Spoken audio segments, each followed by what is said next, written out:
आज ही मेरी शादी हुई थी, लेकिन विदाई के समय मेरी माँ ने कहा, नेहा अपने पति को शादी की पहली रात अपने पास मत आने देना।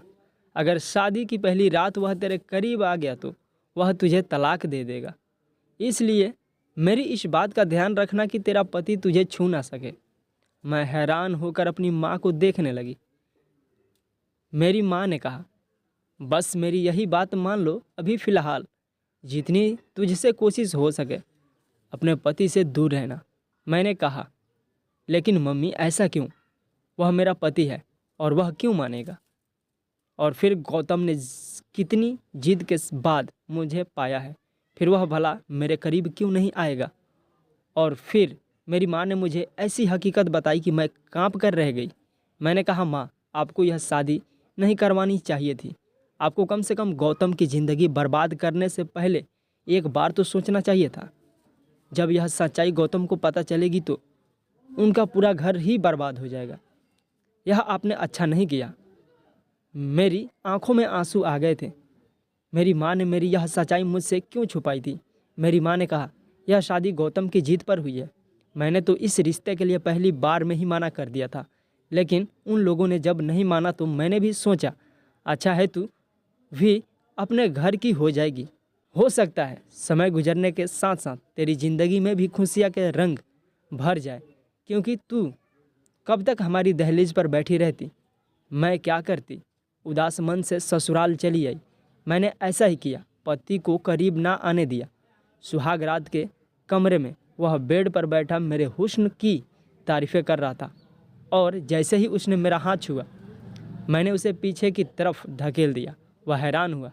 मेरा पति गौतम मुझे वजह पूछने लगा तो मैंने रोना धोना मचा दिया, लेकिन मैंने कुछ नहीं बताया। फिर एक दिन मेरे पति गौतम को जब पूरा राज पता चल गया तो मैं किसी को मुंह दिखाने के काबिल नहीं रही, क्योंकि मैं गौतम के कमरे में बेड पर बैठी थी और वह मेरे सामने बैठा मुझे बड़ी हैरत से देख रहा था। मेरा पूरा शरीर इस समय पूरी तरह से कांप रहा था। मैं पूरी तरह बर्फ़ की तरह ठंडी पड़ चुकी थी। सामने बैठे मेरे पति की तेज़ नज़रें मुझे अपने शरीर के आर पार होती महसूस हो रही थी।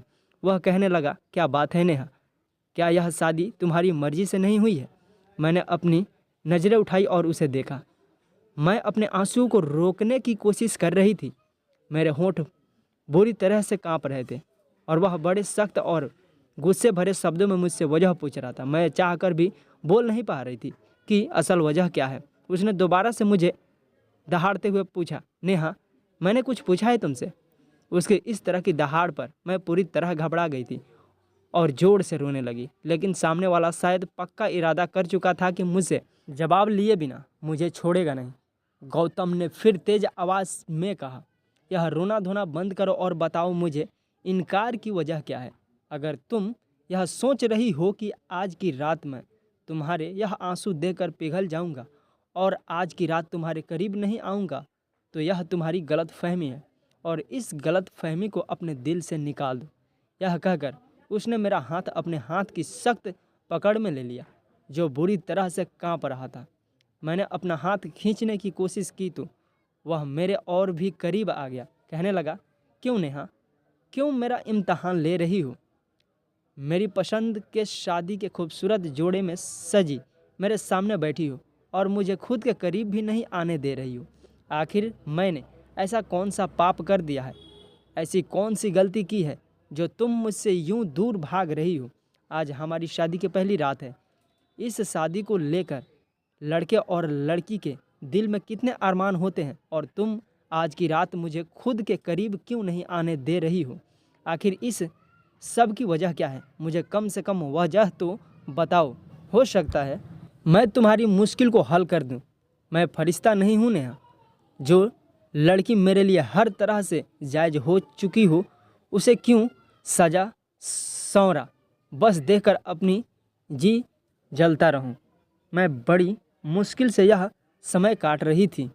हर रोज़ तुम्हारी संगत के सपने देखे हैं। धीरे धीरे गौतम के कहने का अंदाज नशीला होने लगा था। वह मेरे चेहरे पर झूलते बाल को बड़ी प्यार से देख रहा था और मेरा दिल धड़कना भूल गया था। जितना वह आज बेताब नज़र आ रहा था, मेरे लिए उसे रोकना और भी कठिन इम्तहान बनता जा रहा था। लेकिन मैं मजबूर थी। जो राज मेरी माँ ने मुझे बताया था, अगर मेरा वह राज गौतम जान जाता तो मेरी जान ले लेता, मुझे तलाक दे देता। गौतम ने मुझे सोने की चैन दिखाई, जिसे पहनाते हुए उसकी उंगलियां बेखुदी से मेरे गले पर रेंगने लगी थी। एक करंट था जो मेरे पूरे शरीर में लग गया। मैंने झट से उसका हाथ पीछे झटक दिया और खुद भी पीछे हट गई। मैंने कहा, प्लीज़ गौतम, मेरी बात समझने की कोशिश करो। गौतम ने कहा, मुझे बस 1 महीने का समय दे दो। मैंने विनती करते हुए कहा, लेकिन गौतम पर तो नशा सवार था। वह कुछ भी सुनने के मूड में नहीं था। कहने लगा, वजह बताओ मुझे, वरना मैं ज़बरदस्ती पर उतर जाऊंगा। तुमसे अपना हक वसूल कर लूँगा, तभी तुम मुझसे सवाल नहीं करोगी। वह भी शायद ठान कर बैठा था कि मेरी बात नहीं मानेगा। लेकिन गौतम की इतनी नज़दीकियाँ मेरे लिए कौन सी नई आजमाइश लाने वाली थी, वह मैं जानती थी, लेकिन मैं उसे रोक नहीं सकती थी। जैसे जैसे वह मेरे करीब बढ़ रहा था, मेरी हालत ख़राब होने लगी थी। मैं इस कदर बदहवास और परेशान थी कि वहीं बेहोश होकर बेड पर गिर गई। मेरे कानों में गौतम की आवाज़ गूंज रही थी। वह मुझे नेहा नेहा पुकार रहा था, मुझे बाजू से हिलाते जा रहा था। शायद उसे अंदाज़ा नहीं था कि मैं होशो हवास खो बैठी हूँ। शायद मैं होश से बेगाना हो रही थी, या फिर ये उन दवाओं का असर था जो फेरों के बाद अपनी माँ की बातें सुनकर मैंने खाई थी। जो खुलासा मेरी माँ ने मुझ पर किया था, मैं चाहकर भी अपने पति को अपने करीब नहीं आने दे सकती थी। यह भी नहीं था कि मेरी ज़िंदगी में कोई दूसरा मर्द था। मुझे गौतम बेहद पसंद था। यह बात भी नहीं थी कि अतीत में मेरे साथ कोई ऐसा हादसा पेश आया था कि मुझे इस राज को खुल जाने का डर था। ऐसा कुछ नहीं था, लेकिन जो समस्या मेरे साथ थी वह शायद ही किसी लड़की के साथ हो। खैर, जब मुझे होश आया तो मैं हॉस्पिटल के कमरे में थी। मेरी सास और गौतम मेरे पास परेशान खड़े थे। मेरी सास मुझसे मेरी खैरियत पूछ रही थी। लेडी डॉक्टर ने कहा कि अब यह बिल्कुल ठीक है, अब यह बिल्कुल ठीक है, आप इन्हें घर ले जा सकते हैं। कुछ देर में हम घर आ गए।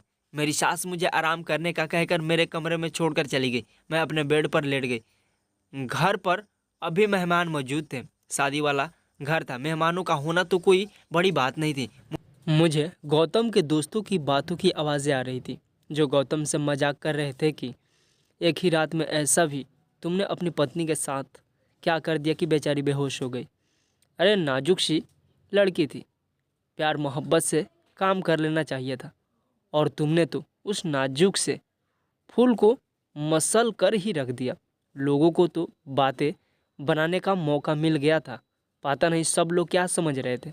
मुझे अपने अंदर शर्मिंदगी सी महसूस हो रही थी। मेरी वजह से गौतम सबके सामने शर्मिंदगी उठा रहा था। कोई कह रहा था, 4 दिन अब कमरे की तरफ भी मत जाना। कोई मेरे सास से कह रहा था, आप खुद दुल्हन के पास रहिए। गौतम की शक्ल देखकर कहीं दुल्हन फिर से बेहोश ना हो जाए।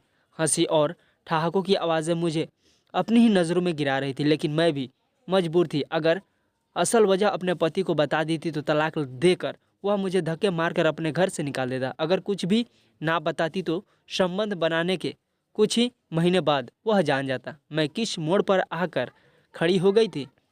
कुछ दिन तक मेरी सास ही मेरे पास आती रही। मुझे खाना भी वही खिलाती थी। बहुत ही नरम दिल औरत थी, बहुत ही अच्छी और मोहब्बत करने वाली। धीरे धीरे सारे मेहमान भी जा चुके थे। मेरी तबीयत भी अब सुधर चुकी थी, इसलिए मैंने खुद ही किचन के काम संभाल लिया। हालांकि मेरी सास ने मुझे बहुत मना किया था। गौतम बहुत चुप चुप सा था। खाने के बाद भी मुझे शिकवा भरी नज़रों से देखता रहता। मेरी ससुराल में बस मेरी सास और मेरे पति ही रहते थे। गौतम मेरी सास की इकलौती औलाद थी।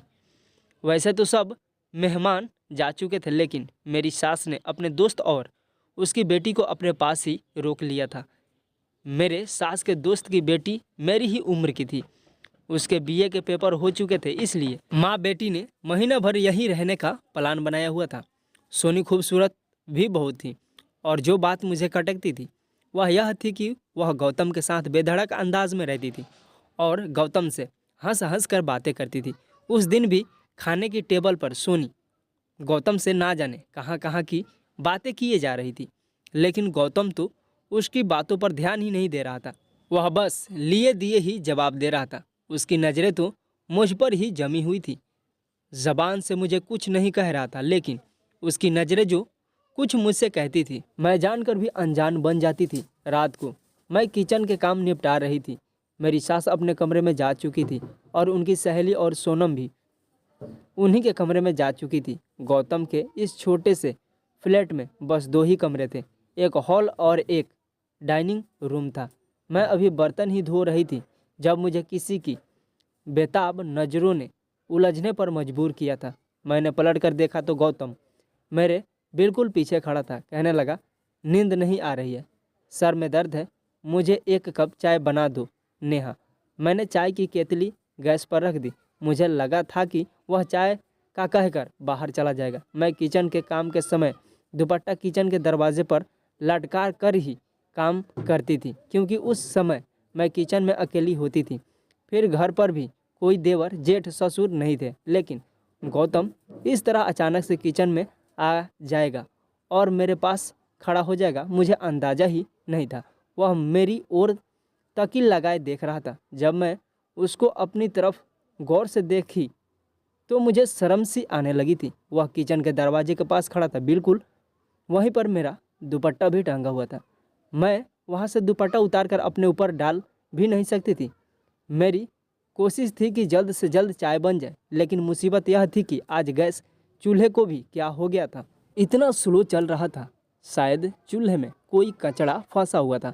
इतना स्लो चलता तो 15-20 मिनट चाय बनने में लग जाने थे, और 15-20 मिनट यूं ही खड़े रहना मेरे लिए मुश्किल हो रहा था। मैं बार बार गौतम की नज़रों से उलझ रही थी।